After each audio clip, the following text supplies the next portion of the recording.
battles like Monteperti.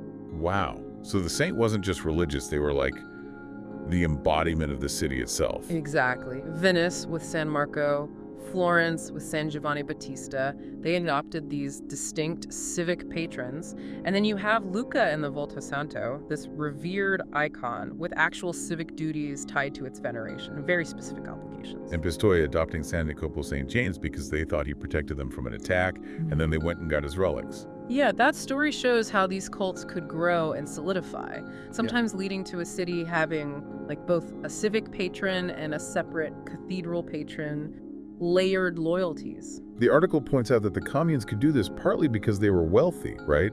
And there wasn't a strong central king or emperor breathing down their necks. Precisely. That lack of strong central authority gave them the space to manage and promote these cults themselves.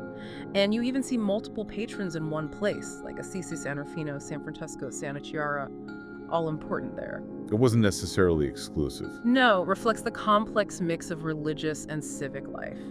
And it's amazing to think of the lay governments, the city councils, actively managing these cults, regulating feast days, pardoning prisoners in the saint's name, funding candles. Even making sure villages in the countryside paid up their offerings. Yeah. It just underscores how deeply embedded these beliefs were in everyday life, in governance, in the economy, really. And the warfare connection. The Carroccio, that war cart with sacred images. Yeah. The Lombard League, using one with San Ambrosio's image. That's such a powerful visual. It really is. And the story of the Crusaders before the Battle of Padua, pinning their hopes on San Antonio because his feast day was near. Believing he'd actively intervene, not just spiritual support, but like actual battlefield help. Exactly. Tangible assistance in a crisis. That was the belief. Okay, so let's bridge these two worlds now. We've got the medieval need for protection and meaning, and this modern digital art project. What are the strongest connections we're seeing? Well, I think the most compelling parallel is that enduring human desire to find meaning, connection, maybe even order through some kind of structured system. Right. In the Middle Ages, it was the liturgical calendar, the cycle of saints' days. Today, maybe the eternal display offers a different kind of daily ritual, but mediated through technology. Both provide a framework, don't they? A focus for daily reflection, whether it's prayer and remembering a saint or anticipating this new AI-generated image. Yeah, a daily touchstone. And the eternal display, using AI to generate images and descriptions. It's offering a really contemporary interpretation of the miraculous, maybe, or at least the veneration of these figures. And Touch Designer, the software. It's almost like a modern scriptorium in this context. A tech space for creating and sharing these updated forms of, well, maybe devotion is too strong a word, but engagement. Engagement, yeah. Or maybe remembrance. Touch Designer enables this totally new way of expressing and interacting with these timeless themes. It's not just showing info, it's creating an experience, a moment of connection. We still seem driven to create narratives around significant figures, don't we? Whether it's medieval stories about saints' hagiographies or these AI prompts imagining them in cyberpunk cities. Absolutely. That impulse to tell stories, to make these figures relevant to our time, persists. It makes you wonder about the digital relics of the eternal display. You know, the code itself, the AI models, that growing archive of daily images. What kind of significance could those hold in the future? Are they just data or something more?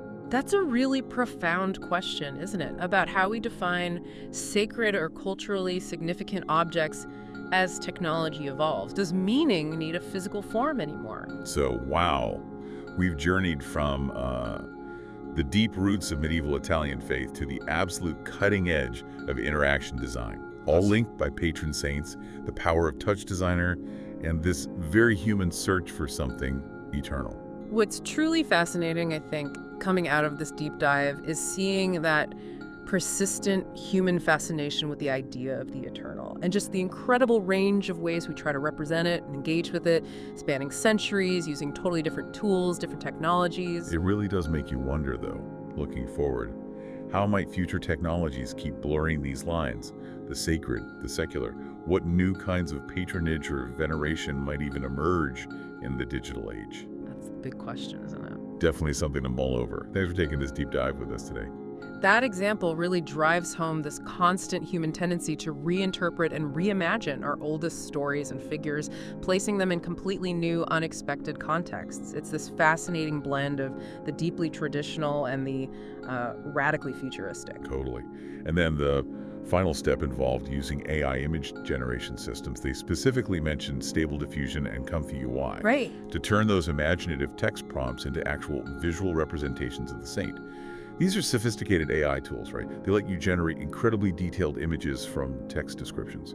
Essentially bringing those imaginative prompts to visual life. Yeah. So taking those almost surreal text descriptions and generating unique daily visuals. And the creator even noted that the results sometimes were a little unexpected, maybe a bit quirky artistically. Which kind of speaks to the nature of creative AI, doesn't it? I think so. It can produce stunning and innovative results, but it's also working based on its training data, so its interpretations can sometimes diverge, maybe quite a bit, from traditional expectations or religious art. Yeah, you wouldn't necessarily get a classic Halo look. Probably not. And they even brainstormed some really interesting ideas for how this display could actually be used. Oh, yeah. Creating prints for local churches, installations in retirement homes, schools, Yeah. really blending this high-tech art with very traditional and community-focused settings. That's fascinating. It's interesting how these potential uses sort of echo the community-centric role of patron saints back in the Middle Ages, Yeah. providing comfort and connection within specific groups. Which is a very modern way. Is Yeah, that's a really compelling outreach idea. So, okay, we have this picture now of the eternal display. How does it actually connect or resonate with that history we talked about, the patron saints in medieval Italy? right. We see how this fascinating project uses cutting-edge technology. But to truly understand its resonance, I think we need to really look back at that historical precedent, finding meaning and connection through figures like patron saints. Okay, yeah, let's travel back in time a bit. The exploration of patron saints really highlights their role as protectors and intermediaries. They offered spiritual comfort, sure, but they were also looked to for defense against the very real hardships of the time: illness, war, famine, all that stuff. The core of it seems to be this really fundamental human desire for security and protection, doesn't it? Both physical and spiritual. In a world filled with uncertainty, these saints offered a sense of divine favor, a focal point for community hopes, and let's be honest, probably their fears too. Absolutely. And how did a town or a city actually choose their patron saint? It seems like it was a combination of factors. The sources mentioned that In communes, the city-states grew stronger in the Middle Ages. They often actively pushed their own patron saint cults. It became a way to assert civic authority, sometimes even deliberately setting it up against the bishop's power. oh, interesting, politics mixed with faith. Always. Siena and their devotion to the Madonna Assunta is a prime case. Her feast day became the city celebration, tied up with the Palio, even linked historically to winning battles like Monteperti. Wow. So the saint wasn't just religious, they were like the embodiment of the city itself. Exactly. Venice with San Marco, Florence with San Giovanni Battista, they adopted these distinct civic patrons. And then you have Lucca in the Volto Santo, this revered icon with actual civic duties tied to its veneration, very specific obligations. And Pistoia adopting San Jacopo St. James because they thought he protected them from an attack, and then they went and got his relics. Yeah, that story shows how these cults could grow.